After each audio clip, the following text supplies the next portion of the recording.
اعوذ باللہ السمیع العلیم من الشیطان الرجیم من حمزہ ونفخہ ونفثہ بسم اللہ الرحمن الرحیم ربی یسر ولا تعسر وتمم بالخیر ربی زدنی علما ان الذین آمنوا والذین ہادوا والصابئون والنصارى من آمن باللہ والیوم الآخر وعمل صالحا فلا خوف علیہم ولا هم يحزنون لقد اخذنا میثاق بنی اسرائیل وارسلنا الیہم رسلا کلما جاءہم رسول بما لا تہوی انفسہم فریقا کذبوا وفریقا یقتلون وحسبوا الا تکون فتنة فعموا وسموا ثم تاب اللہ علیہم ثم عموا وسموا کثیر منہم واللہ بصیر بما یعملون لقد کفر الذین قالوا ان اللہ هو المسیح ابن مریم وقال المسيح بني إسرائيل اعبدوا الله ربي وربكم إنه من يشرك بالله فقد حرم الله عليه الجنة ومأواه النار وما للظالمين من انصار۔ یہ 3 آیات مبارکہ ہیں سورۃ المائدہ کی 6واں سپارہ ہے، آیت نمبر 69 سے 71 تک ہے۔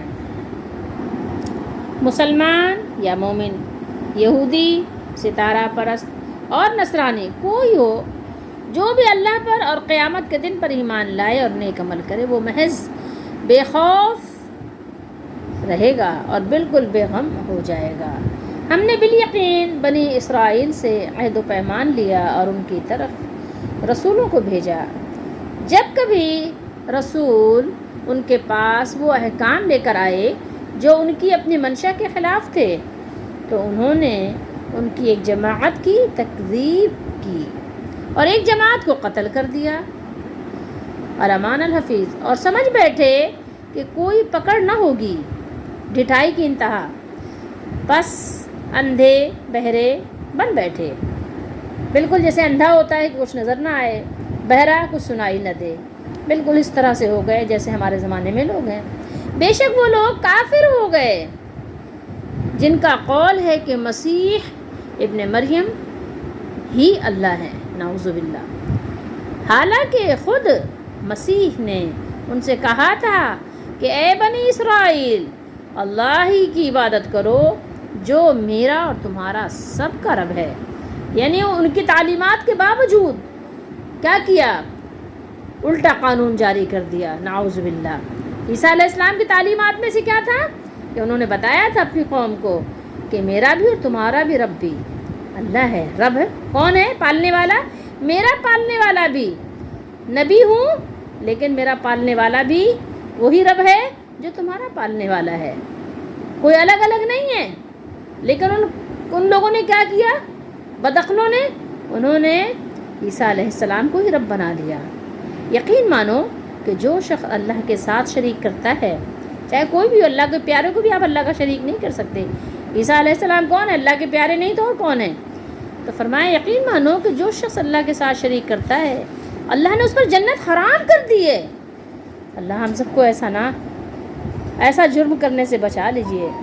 اللہ ہم ایسا نہ کریں کہ ہم پر جنت حرام ہو جائے۔ اللہ تعالیٰ آپ ہمیں جنت والوں میں کر دیں، ہمیں شرک کرنے والوں سے بچا لیجئے۔ اللہ تعالیٰ شیطان کے تمام طرح کے جتنے بھی اس کے جو ہے حربے ہیں ان کو ناکام بنا دیں۔ اس کا ٹھکانہ جہنم ہی ہے اور گناہ گاروں کی مدد کرنے والا کوئی نہیں ہوگا، کوئی بھی نہیں ہوگا۔ اس سے پہلے کی آیت نمبر 68 میں آپ دیکھ سکتے ہیں کہ ہم پڑھ چکے ہیں۔ اللہ تعالیٰ نے کیا فرمایا ہے کہ تمہاری کوئی حیثیت نہیں، کوئی وقت نہیں کہ اگر تم اللہ کی کتاب کے مطابق اپنے نظام کو نافذ نہیں کرتے، فیصلے نہیں کرتے، حکم نہیں کرتے تو تمہاری کوئی وقت نہیں ہے۔ تو یہاں آپ نے دیکھا کہ اوپر اللہ تعالیٰ نے بیان کر دیا کہ اہل کتاب کوئی بھی ہوں، اہل قرآن کوئی بھی ہوں، جب تک ایمان لا کر عمل صالح نہ کریں اور اللہ کے قانون کو نافذ نہ کریں، اس کا نفاذ نہ کریں تو ان کی کوئی حیثیت نہیں ہے۔ اور یہاں پر فرمایا کہ صرف اہل کتاب ہی نہیں، سب مسلم و غیر مسلم، اہل کتاب ہوں یا وہ کوئی اور مذہب اختیار کر لیں، جب تک کہ وہ اللہ کے حکم کے مطابق زندگی نہیں گزاریں گے، ان سب کا یہی حکم ہے کہ ان کی کوئی حیثیت، کوئی وقت، کوئی عزت نہیں ہے اللہ کی بارگاہ میں۔ اب اس آیت مبارکہ میں جو ہم نے بھی یہاں تلاوت کی، یہاں پر آپ دیکھیے والسابعون بھی ہے، ایک آپ نے یہ نیا نام پیچھے ہم پڑھ چکے ہیں، بہرحال پیچھے بھی اللہ تعالیٰ نے سورہ آل عمران وغیرہ میں بیان کیا ہے، تو یہاں پر بیان کیا۔ صابی کہتے ہیں، امام مجاہد فرماتے ہیں کہ صابی عیسائیوں اور مجوسی کہتے ہیں نا آگ کی پوجا کرنے والوں کو، تو عیسائی اور مجوسی کے درمیان ایک ایسا گروہ تھا جس کا کوئی دین نہیں تھا۔ والسابعون میں آپ یہ دیکھیں گے کہ پیش نظر آ رہا ہے نا آپ کو، اس کو مرفوع کہتے ہیں، تو یہاں مرفوع لانے کی وجہ بیان کی جا رہی ہے۔ یہ جو نحوی بڑے بڑے وہ گزرے ہیں، یعنی قانون قاعدہ اور اساتذہ کہہ سکتے ہیں، استاد جو بڑے بڑے گزرے ہیں نحوی، تو ان میں سیبویہ اور خلیل وغیرہ نے لکھا ہے کہ یہ مرفوع اس لیے ہے کہ یہ فرقہ جو ہے سب فرقوں سے زیادہ گمراہ فرقہ ہے، اس لیے ان کا علیحدہ بیان ہوا ہے۔ آیت کا مطلب یہ ہے کہ ان فرقوں میں سے جو بھی ایمان لا کر عمل صالح کرے گا، اللہ تعالیٰ ان کی توبہ قبول فرمائیں گے، حتیٰ کہ اگر صابی بھی ایمان لے آئیں، یعنی جو بہت ہی بڑے گمراہ ہیں، تو ان کو بھی یہ رعایت مل سکتی ہے۔ باقی آپ اس کی تفصیل اگر دیکھنا چاہیں تو آپ سورہ بقرہ آیت نمبر 62 میں ہم اس کو بتا چکے ہیں، وہاں دیکھ لیجئے گا، وہاں بھی اللہ تعالیٰ نے ارشاد فرمایا کہ ان الذین آمنوا والذین ہادوا والنصارى والصابئین من آمن باللہ والیوم الآخر وعمل صالحا فلہم اجرہم عند ربہم ولا خوف علیہم ولا ہم یحزنون۔ بے شک جو لوگ ایمان لائے، وہ چاہے یہودی ہوں یا نصارہ ہوں یا اصابی ہوں، جو بھی اللہ اور یوم آخرت پر ایمان لائے گا اور نیک عمل کرے گا۔ نیک عمل کون سے ہیں؟ یہ آپ کو اس کی شرطیں بار بار پتہ چلی ہوں گی۔ ایک تو وہ کہ اللہ کے لیے ہو، دوسری وہ کہ سنت کے مطابق ہو، یہ آپ کو ہر جگہ یاد رکھنا ہوگا قانون، ٹھیک ہے؟ تو ان کے لیے ان کا اجر ان کے رب کے پاس ہے، اور ان پر نہ کوئی خوف ہوگا اور نہ وہ غمگین ہوں گے۔ اب اس دور میں جو بھی جتنا بھی ایمان والا ہو، ایمان کا دعویٰ کرے، جتنی بھی دلیلیں پیش کرے، لیکن اس کے لیے سب سے پہلی بات ضروری یہ ہے کہ رسول اللہ صلی اللہ علیہ وآلہ وسلم کی آمد کے بعد، آپ کی آمد کی اطلاع ہو جانے کے بعد، اس کو اللہ اور یوم آخرت پر ایمان رکھنے کے بعد آپ صلی اللہ علیہ وآلہ وسلم کا لایا ہوا کلمہ پڑھنا پڑے گا۔ اس کو اس بات کی گواہی دینی ہوگی کہ محمد صلی اللہ علیہ وآلہ وسلم اللہ کے رسول ہیں، آخری رسول ہیں، سچے رسول ہیں۔ جب تک وہ یہ تسلیم نہیں کرتا وہ مسلمان نہیں ہو سکتا۔ والذین ہادو سے مراد یہاں یہود ہیں، اہل یہود، یا آپ یہ کہیے کہ حاملین تورات ہیں، اور والنصارہ سے مراد آپ جان سکتے ہیں کہ اہل انجیل ہیں، حاملین انجیل جن کے پاس انجیل ہے، اور صابی سے مراد یہاں پر بے دین لوگ ہیں جن کا کوئی دین نہیں ہے، ملحد ہیں، جو لوگ اپنی مرضی کو دین بنائے ہوئے ہیں۔ یہاں پر مقصد اور مقصود یہ ہے کہ ہر وہ فرقہ جو اللہ تعالیٰ پر اور روز آخرت پر ایمان رکھتا ہے، بہت سے تو ایمان ہی نہیں رکھتے نا، اکثر اگر آپ غور کریں تو آج کے دور میں مسلمان کہنے والے بھی ان کا ایمان کمزور ہے، ان کا بھی ایمان نہیں ہے۔ اگر مرنے کے بعد کی چیزوں کا واقعی ایمان ہو تو دنیا کی اگر کسی چیز کا ہمیں پتہ چلتا ہے کہیں آگ لگی تو بھاگتے ہیں نا، بچاؤ کرتے ہیں، تو اگر واقعی آخرت کا بھی قبر کا بھی ہمیں ایسے ہی یقین ہو تو کیا اس کے لیے نہیں بھاگ دوڑ کریں گے؟ لیکن کہاں کر رہے ہیں، اس کا مطلب یقین نہیں ہے پیچھے۔ تو یہاں پر بتایا یہ جا رہا ہے کہ جس کا بھی آخرت پر ایمان ہے، جو لوگ بھی نیک عمل کرنے کی کوشش کر رہے ہیں، تو ان کے لیے سب سے پہلے ضروری بات کیا ہو سکتی ہے ان کے لیے اور تمام انسانوں اور جنوں کے لیے سب سے ضروری بات یہ ہے کہ محمد صلی اللہ علیہ وآلہ وسلم کی لائی ہوئی شریعت مطہرہ کے مطابق عمل کریں۔ تو جو شخص بھی ان اوصاف سے متصف ہوگا، جن کے اندر یہ صفات ہوں گی، یہ کوالٹیز ہوں گی، اسے نہ مستقبل میں کوئی خوف ہوگا اور نہ اپنے پیچھے چھوڑی ہوئی دنیا، جس دنیا کو اس نے چھوڑ دیا، جس دنیا کو اس نے ترک کر دیا، جس دنیا سے وہ رخصت ہو گیا، اس دنیا کا اس کو کوئی غم نہیں ہوگا۔ ولا ہم یحزنون، نہ تو خوف ہوگا اور نہ ہی کوئی غم ہوگا۔ وہ حزن و ملال سے کیا ہوگا؟ بے نیاز ہوگا۔ لقد اخذنا میثاق بنی اسرائیل، اللہ تعالیٰ نے یہاں پہ بیان کیا کہ بنی اسرائیل سے یہ عہد و پیمان لیا تھا کہ وہ اللہ اس کے رسول کی بات سنیں گے اور اس کی اطاعت بجا لائیں گے، مگر انہوں نے اس عہد و پیمان کو توڑ کر اپنی رائے اور اپنی خواہشات کی پیروی کی اور انہیں اللہ کی شریعتوں سے مقدم قرار دیا۔ اپنی رائے کو، اپنی مرضی کو کیا کیا انہوں نے؟ شریعت پر مقدم کر دیا، اس کو ترجیح دی، پرائرٹی دی اس کو۔ شریعتوں کی جو بات ان کی خواہشات کے مطابق تھی اسے لے لیا، جیسے آج ہم کر رہے ہیں، اور جو ان کے خلاف تھی اس کو انہوں نے کیا کیا؟ رد کر دیا، اس کو انہوں نے بالائے طاق رکھ دیا۔ جیسے آج ہے کہ نماز تو پڑھ لیتے ہیں لیکن کیا کرتے ہیں؟ شادیوں میں کیا کرتے ہیں؟ مکس گیدرنگ کرتے ہیں، میوزک بجاتے ہیں۔ جو بات آسان تھی، مسجد جانا، مسجد چلے گئے، ٹھیک ہے، اٹھک بیٹھک کر لی، وہاں بات مان لی۔ قرآن مجید پر عمل کرنا چھوڑ دیا، کچھ چیزوں پر ایمان لے آئے، پکے مسلمان، اور کچھ چیزوں سے کافر ہو گئے، پکے کافر۔ اب آپ دیکھ لیں خود، جو آپ نے اور ہم نے عہد و پیمان کیا تھا اللہ سے، وہ بھی توڑ دیا۔ جو پچھلے لوگوں نے توڑا تھا وہ تو توڑا تھا، لیکن میں نے اور آپ نے کیا کیا ہے؟ میں اور آپ اس کے مخاطب ہیں، ابھی غور کریں۔ پچھلے تو گزر گئے، لہا ما کسبت، ان کے لیے تو وہ تھا جو انہوں نے کمایا تھا، ان کو اس کا بدلہ ملے گا۔ تمہارے لیے وہ ہے جو تم کما رہے ہو، تمہیں تمہارے کام کا، تمہارے کیے کا بدلہ ملے گا۔ دنیاوی قانون کے لحاظ سے بھی دیکھ لیجئے کہ کوئی شخص اگر اپنے حاکم وقت، اپنے بادشاہ کی مخالفت کرے، حالانکہ اس کو بادشاہ تک تسلیم کرے، لیکن کیا کرے؟ اس کے قانون کو فالو نہ کرے۔ یہاں تک کہ آپ دیکھیں، شاہراہ کی بات آپ ایک مثال لے لیں۔ اگر آپ روڈ پر گاڑی لے کر آتے ہیں، سڑک پر اپنی گاڑی چلاتے ہیں، تو کیا کرتے ہیں؟ اس کے قوانین کو فالو کرتے ہیں نا۔ اگر قانون، آپ کہتے ہیں نہیں ہم قانون کو تو مانتے ہیں، سگنل ہونا چاہیے، یہاں گاڑی رکنی چاہیے، لیکن آپ کرتے کیا ہیں کہ آپ سگنل نہ ہونے کی صورت میں بھی آپ نے کیا کیا؟ گاڑی چلا دی آپ نے اپنی۔ سگنل ابھی ریڈ ہے، آپ نے کیا کیا؟ آپ نے گرین ہونے کا انتظار کیے بغیر اپنی گاڑی اس پر آپ نے دوڑا دی، چلا دی۔ کیا ہوگا؟ خود بتائیے آپ کیا ہوگا؟ چالان ہوگا آپ کا کہ نہیں ہوگا؟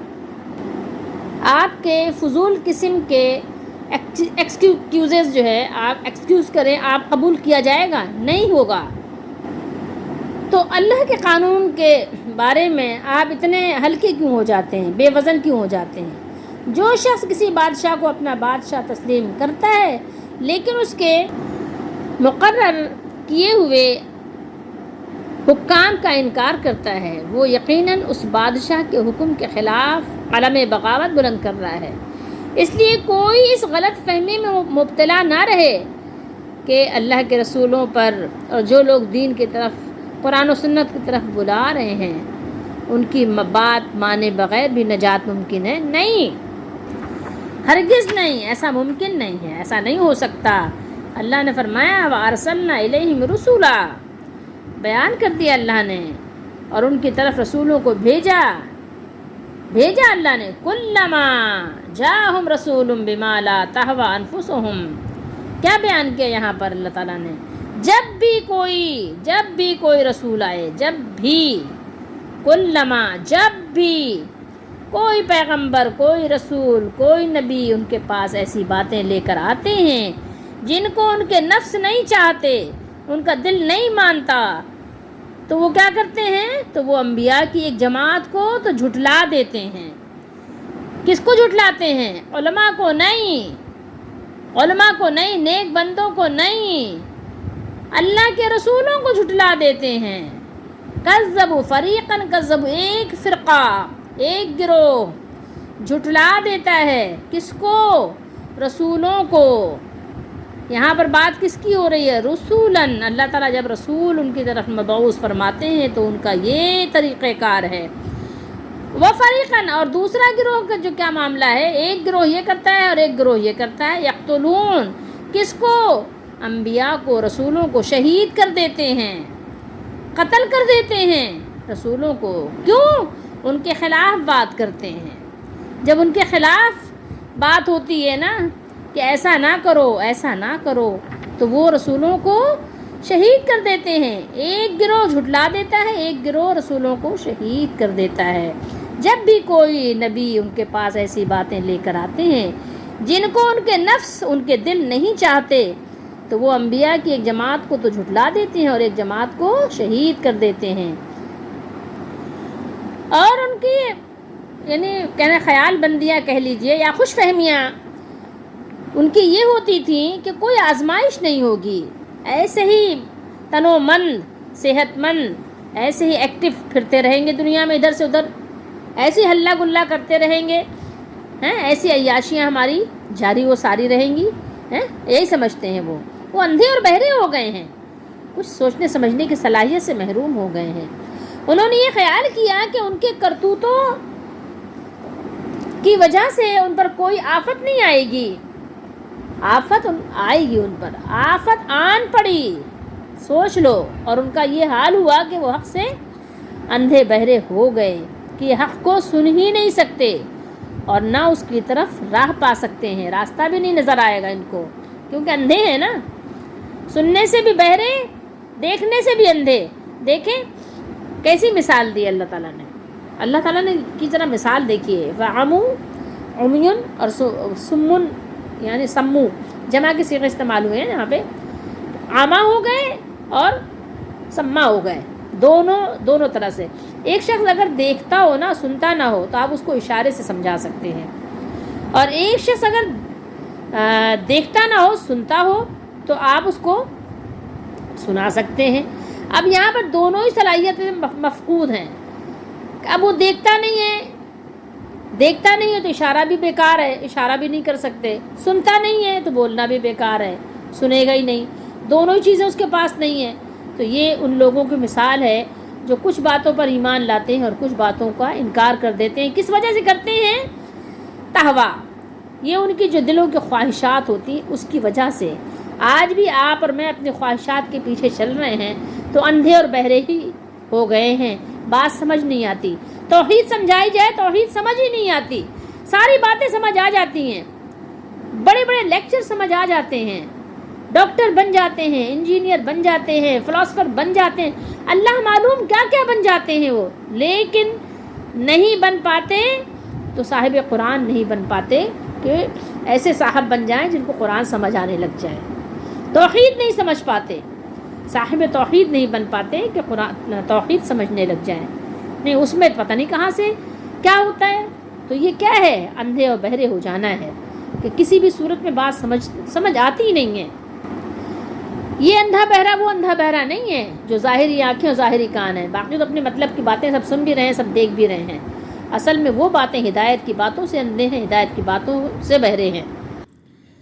اب اللہ تعالیٰ کی مہربانی کا ایک خوبصورت منظر ملاحظہ کیجئے، کیا خوبصورت منظر ہے۔ ثم تاب اللہ علیہم ثم عموا وصموا کثیر منہم واللہ بصیر بما یعملون، کیا خوبصورت انداز ہے۔ پھر اللہ تعالیٰ ان پر مہربان ہوا، اللہ تعالیٰ نے ان پر مہربانی فرمائی، مگر معاملہ یہی ہے کہ پھر بھی یہ عمو ہے، یہ فعمو ہے، فا نکال دیجئے عمو ہی بنے گا، عمو وصموا کثیر منہم، تو پھر بھی معاملہ یہی ہوا کہ ان میں سے زیادہ تر لوگ پھر اندھے اور بہرے ہو گئے، اور اللہ خوب دیکھنے والے اور خوب جو کچھ وہ کر رہے ہیں، جو کچھ وہ کرتے ہیں، اللہ تعالیٰ خوب اس کا علم رکھنے والے ہیں، اللہ تعالیٰ دیکھنے والے بھی ہیں، اللہ تعالیٰ ان کے اعمال سے باخبر بھی ہیں، جو کچھ وہ اعمال کر رہے ہیں، اللہ رب العالمین ان کے حالات سے مطلع ہیں، اور اللہ تعالیٰ جانتے ہیں کہ ہدایت کا مستحق کون ہے اور گمراہی کا مستحق کون ہے۔ وَحَسِبُوا، آپ حساب کتاب بھی کہتے ہیں ویسے، ٹھیک ہے، اور کفایت کے لیے بھی کی بولتے ہیں، حسب و جہنم، کہ ان کے لیے جہنم ہی کافی ہے. لیکن حسب کے ایک معنی اور بھی ہوتے ہیں. وہ کیا؟ وہ یہ کہ گمان کرنا، خیال کرنا.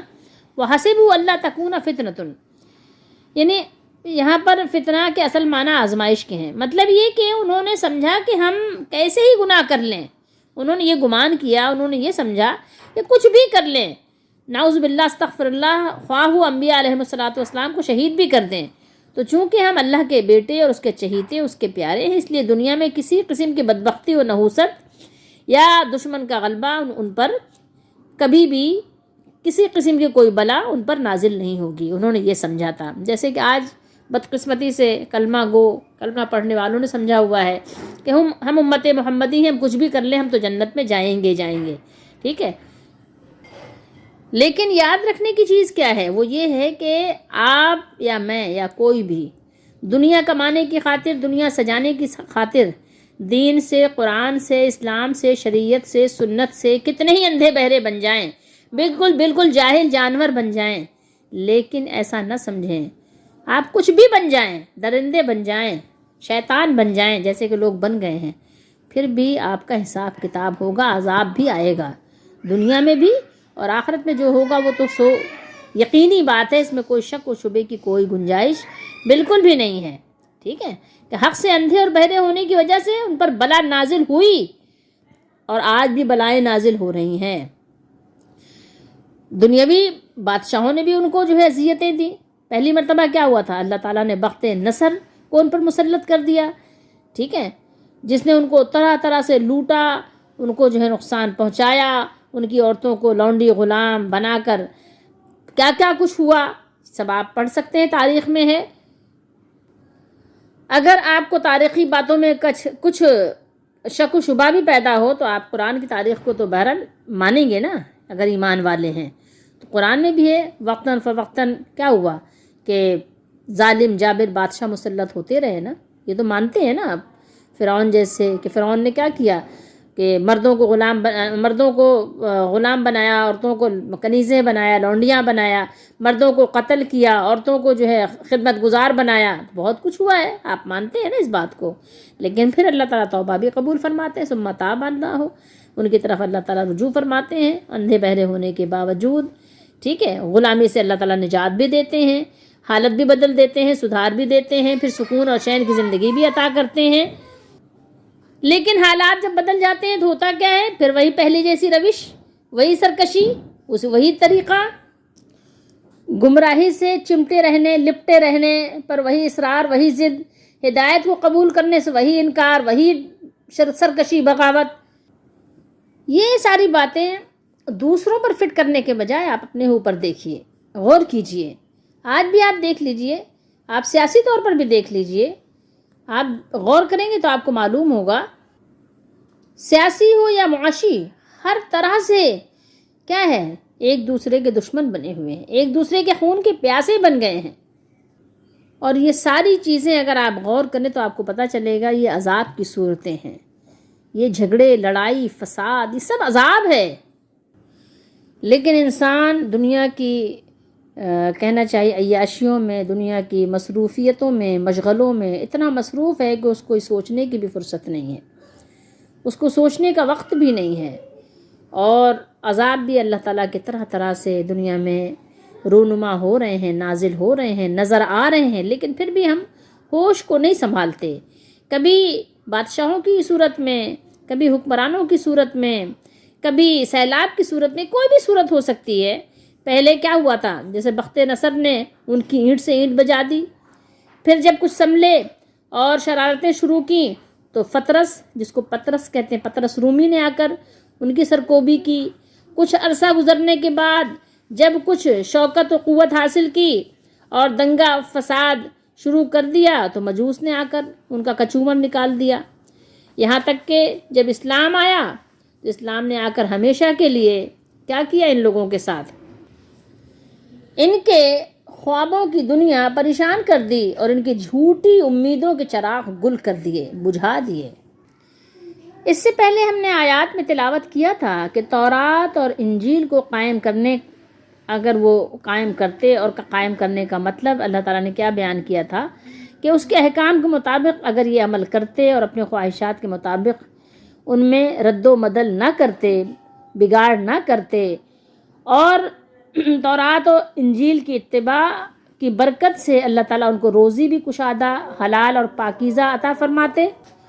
قرآن و سنت اور قرآن و شریعت پر عمل کرنے کی برکات یہ ہیں کہ اللہ تعالیٰ ان کو پاکیزہ، حلال، طیب ایسی روزی دیں، ایسی کہ زمین سے بھی آسمان سے بھی، کہ ان کو آسودہ حال کر دے، ان کو سہراب کر دے۔ لیکن آج آپ دیکھیے کہ اس عمل کو ہم نے ترک کر دیا تو اس کی برکات سے بھی محروم ہو گئے۔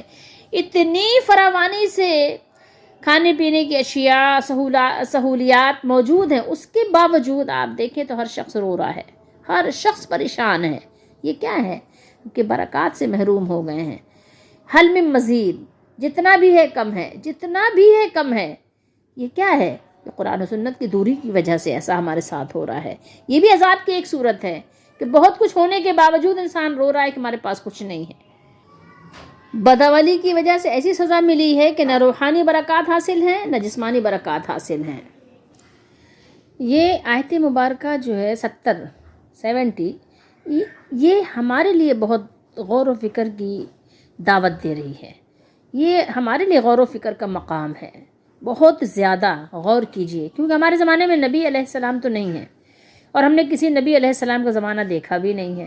ہم نے کسی صحابی کو بھی نہیں دیکھا، صحابہ کا زمانہ بھی نہیں پایا، یعنی جو بزرگوں کا زمانہ تھا وہ ہم نے نہیں پایا۔ ہمارے زمانے میں اگر کوئی اللہ کا نیک بندہ، ولی اگر ہے بھی تو وہ چھپا ہوا ہے۔ یہ جو ظاہر میں آپ کو نظر آ رہے ہیں نا لوگ، یہ ان کی دو شکلیں ہیں تقریباً، کہ اگر آج کے دور میں اگر اللہ تعالیٰ اگر تمام منافقوں اور کافروں کو اور شیطانوں کو، جو انسانی نما شیطان ہیں، جن کو اللہ تعالیٰ نے شیطان بیان کیا ہے قرآن میں، اگر ان سب کو موت دے دے تو یقیناً دنیا میں سناٹا ہو جائے گا، دنیا میں رہنا مشکل ہو جائے گا، اتنا سناٹا ہو جائے گا۔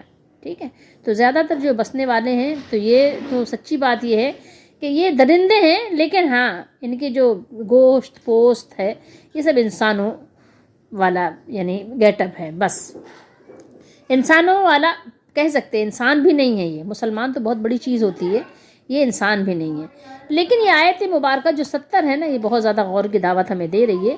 تو تھوڑی دیر اس میں ہم بیٹھ کر غور کریں اپنے لیے، کہ اللہ نے فرمایا کہ بے شک ہم نے ان سے پختہ عہد لیا تھا، جو بنی اسرائیل تھے ان سے وعدہ لیا تھا، اور ہم نے بھیجے تھے ان کی طرف رسول، اور جب کبھی آیا ان کے پاس کوئی رسول تشریف لائے، اور وہ لے کر آئے، وہ حکم لے کر آئے جس نے یعنی اللہ تعالیٰ کی بات ماننی ہے تو وہ تو ظاہر ہے مانتے ہی ہیں، لیکن جس نے ناپسند کیا، جن لوگوں نے ناپسند کیا، جن کے یعنی خواہشات نے ناپسند کیا، جن کے نفسوں نے ناپسند کیا، تو ان لوگوں نے کیا سلوک کیا ان کے ساتھ۔